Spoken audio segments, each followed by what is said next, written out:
Следующий вопрос. Наш читатель Сергей предлагает упразднить систему весов оценок. Тут такие доводы приводят. Например, ученик всю четверть получал за ответы на уроке пятерки с весом 10, а контрольную с весом 30 по каким-то причинам написал на 4.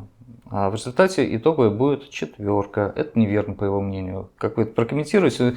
Понятно, что это федеральный стандарт. То есть как-то повлиять напрямую вы, как региональный министр, на это не можете, но, может быть, у вас есть информация, будет ли этот стандарт как-то скорректирован, пересмотрен? Хочу поправить. На самом деле система оценивания формируется не стандартом. Стандартом все-таки закладывается содержание образовательной программы, а это формируется в каждом образовательном учреждении самостоятельно. То есть в каждой школе есть такой локальный акт, который называется «Положение о текущем контроле и промежуточной аттестации».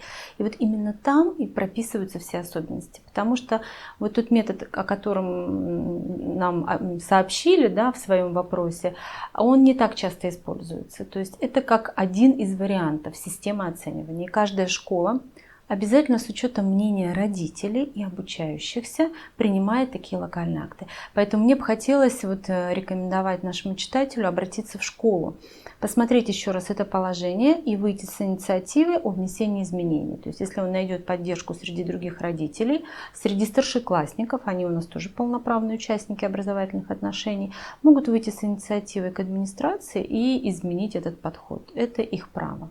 То есть у каждой школы эти весы могут быть разные? Во-первых, они могут быть, могут их не быть. Да. То есть иногда просто в локальном акте расписывается, за что ставится пятерка, четверка, тройка и так далее.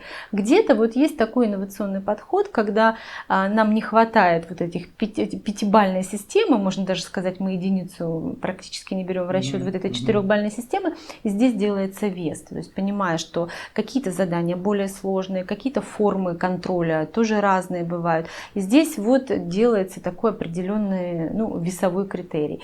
Это не обязательное условие, стандартами это не предусмотрено. По стандартам мы должны оценить те знания, умения, навыки, компетенции, которые в процессе обучения у нас появились. Поэтому если такие трудности возникают, недопонимание, либо иная точка зрения, наши родители по закону об образовании Российской Федерации являются участниками образовательных отношений. Я думаю, что здесь какой-то консенсус можно найти.